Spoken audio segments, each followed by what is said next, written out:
Razor. Yesterday, news from the club that Martin Dubravka had signed a new contract. At one stage in January, it looked as though he could be on his way, but now he's going to be with you beyond this season. How pleased are you to get it sorted? Yeah, pleased to sign Martin. A new contract. Thought it was important in January. We definitely didn't destabilise the team or the group with a departure in a position that we couldn't afford that to happen. So, yeah, delighted that he's staying.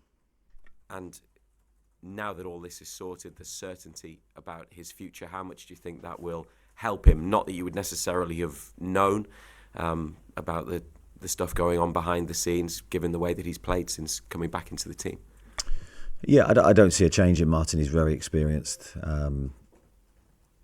especially during that month of January, which was probably the most challenging time for him because there was, as you say, a bit of uncertainty over his future. He responded really well to that, partly down to his experience, and he's probably seen all of these situations before in his career. So, yeah, it's over now and he can just focus on his football. And there's also been a contract extension for Emil Kraft. Why was it important for you as a club to keep him here for another season? Well, I think with Emil, firstly his character and his attitude stands out. Very reliable, consistent performer, but his versatility, his ability to play different roles is so important for a small squad to have players that can cover in various positions. And I think whenever he's played this year, Emil's been very, very good. So I think he fully deserves his contract extension. You haven't had Sven Botman for the last couple of matches. Is he fit and available for this weekend? Don't think he'll be fit and available for this weekend. We're going to have to see how things stand over the weekend for next week. That's bar a remarkable recovery for this weekend. He's making progress, and he's making good progress, but just not as quickly as we wanted it to. So he's on track? There's been no setback or anything? Yeah, no, he's very much on track. Just, yeah, not quite ready. And how's Joe Linton getting on in his recovery from injury? Doing really well. Pushing, as Joe always does. We just need to make sure we introduce him at the right time. Last weekend was obviously such a disappointment. You weren't like yourselves. How certain are you that there won't be a repeat of that in the weeks ahead with all the big games coming up, taking into account the quality of your opposition last Saturday? Well, there's no certainties in football. That I can say with no doubt. But I think there's an understanding that we didn't perform. I think there's an understanding of what we didn't do well enough. We've certainly covered that with the players this week, and we expect a big response. And Nottingham Forest, finally, they've continued their incredible run into this part of the season. There's obviously lots of reasons why, but among them is Chris Wood, 18 Premier League goals now. I'm sure you're not surprised to see him do well. You're pleased for him, I imagine. He's had an incredible season, hasn't he? He has. I think he's been outstanding. I mean, Chris, when he came to us, helped us in a really difficult situation. Fighting relegation, we felt we needed a focal point in that position. Someone who could take a lot of pressure off us as a team, and give us a physical presence. Thought he did all those things. I thought he was outstanding for the team. Probably often underestimated how much he affected our style and our play that enabled us to stay in the league. And he was an ever-present and did really well.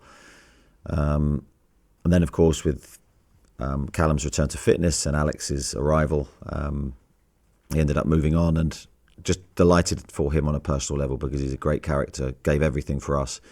Regularly, I can remember him doing so much for the team, filling in positions, sprinting back, doing things that centre-forwards don't normally do. He's still doing that for Nottingham Forest, but he's scoring a lot of goals as well, and a different variety of goals. I think that's the big plus for him. Headers, goals with his feet, goals on counter-attacks. So, yeah, really pleased for him. Thanks, Reza. Keith? Eddie, on Sven, do you need to take extra care given previous with his knee? I don't think particularly, Keith. I think it's a totally different injury to the knee that he had previously. We'll just judge the injury in isolation. As soon as he's ready and fit, then of course we'll look to get him back involved as quickly as possible. If anything, it helps his knee to strengthen, and he'll be spending a lot of time in the gym to make sure he's fully fit when he returns. How's Dan Byrne now? Dan's good, yeah. Dan's trained this week, no problems. Okay.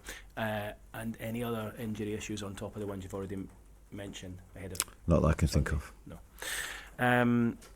When you look at the last two league results performances at home, and you compare that to the home performance against Arsenal in the Cup, how important is it that this Sunday you get an Arsenal performance and not a Bournemouth or Fulham? Yeah, I think it's vitally important that we perform. It's vitally important that we show the energy and desire needed to win this game. This will be a very difficult match for us. Nottingham Forest have been excellent on the road this year. They've been consistent.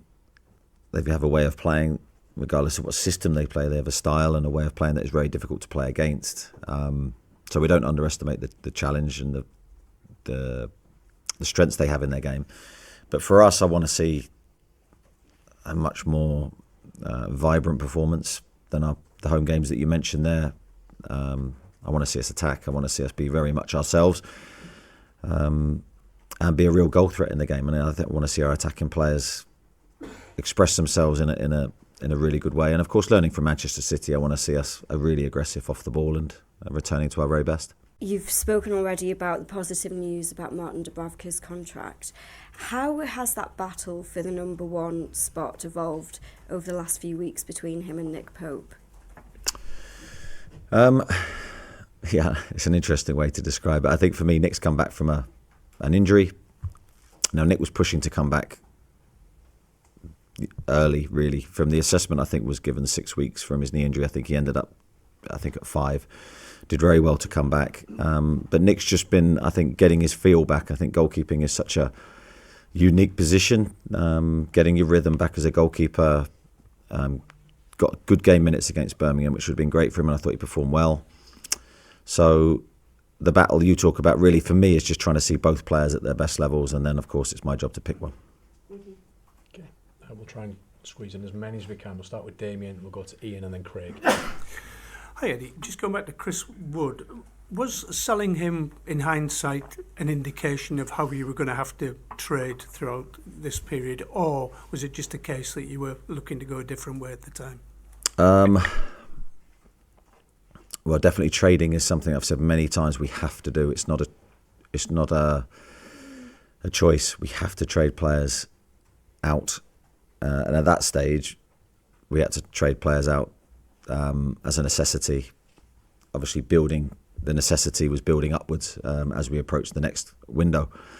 But also there was the side for Chris, because Chris was at that stage not getting the game minutes that he wanted, and it was his big push really to want to go rather than my wish to lose him. Okay, Ian? Morning, Eddie. Still on the Chris Wood theme, did you ever, you're clearly an admirer of the player, but did you ever envisage him being up there with Haaland, Isaac and Salah in the goal scoring charts? I never doubted Chris's ability.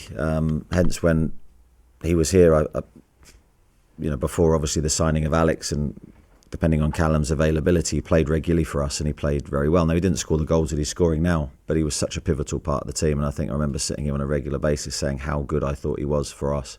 And the fact we were winning games in part, the number that we were, was down to his general performance was very strong. But as I said earlier, I think it's the variety of goals that he scored has been so impressive. Totally different array of goals, which is making him a difficult player to mark. And that's someone that, for our perspective, our defenders are going to have to play very well against him this weekend. And why didn't he score the goals for Newcastle, which he is doing for Forest and he did for some of his previous clubs? Well, I can never give an answer to that because I'm not behind the scenes at Nottingham Forest. But for us, he played his role in helping probably other players score more goals than he did himself. He was very selfless for us. He played an incredible role, and I think he supported the team and his teammates unbelievably well here. Morning, Eddie. We spoke to you down at the Etihad last week about the possibility, be it subconsciously or otherwise, of players playing with one eye. On the cup final, you said you wanted time to digest that theory. Have you this week? And what would your message be to any player who perhaps does think the place is guaranteed for Wembley? The reason I laugh is I should never say that to you, Craig, should I? That I need time to digest, because then you always want an answer the other side. Yeah, the cup final is irrelevant for me.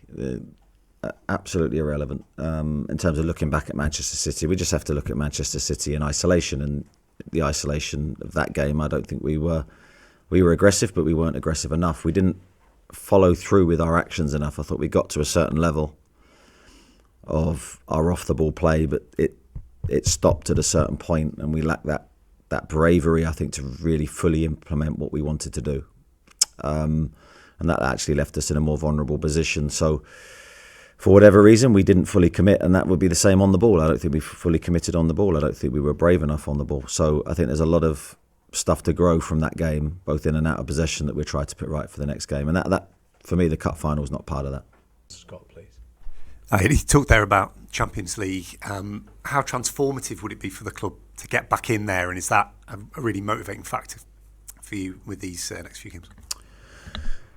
Yeah, transformative. Yeah, I don't know if that's necessarily the right word, but it would certainly help in every aspect. It would help us continue our journey really in a positive way, continue to build on the experiences that we had in our previous campaign, and I think it would help the evolution of the club. For me, it's a big motivation. It's a big driver. We want to achieve. We want excitement. We want the season to have a great end in lots of different ways. And we want to give ourselves the best chance to do that in various competitions. So that's why it's important we get our Premier League form back on track. You mentioned there about home form as well. How important is a quick start at home? Because it seems like when you come out the blocks, the crowd lift and the whole sort of feeling of the game is different. Yeah, so it's an important thing, and I think it's a two-way thing. If we can get the crowd in the game, if we can start the game well, obviously it transforms the feeling. And a lot of the time the players are playing on feelings. They're playing on the feeling of the stadium. They're playing on the feeling of their own emotions. So we have to try and make that as positive as we can. Thank you. Luke? When your team's good, it can be brilliant. But when it's off it can be sort of an infuriating side to watch. Is it infuriating for you? I'm just trying to think if I would describe it as infuriating. I think there's a frustration there, and I think there has been at different times this season, of course. But I think the players share that. They're human. They share the emotions that I share when they watch a performance. It's either elation or it's disappointment. Very rarely for us this season it's been in the middle. There's been very rarely middle ground. But you have to understand the game that we're in. It is that kind of game.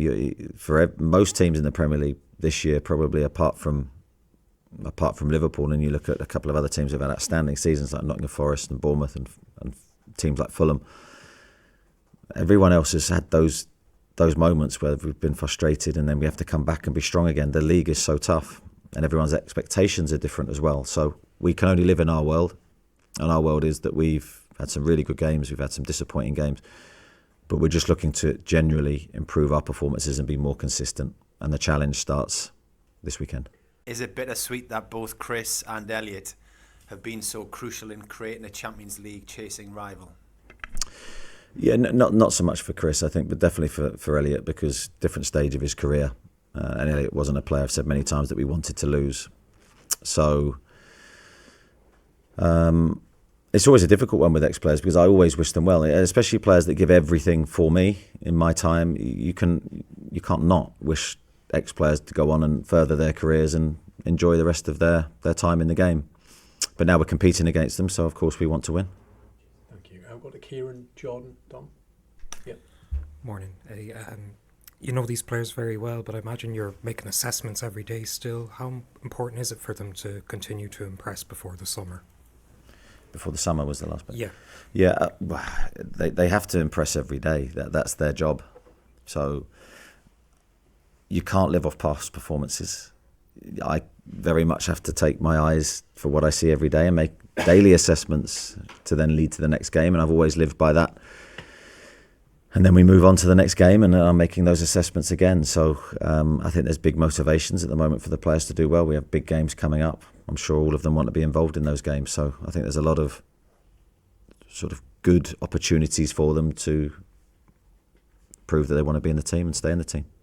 All the lads and lasses there, always smiling faces, gathering along the Scotswood Road to see the blade and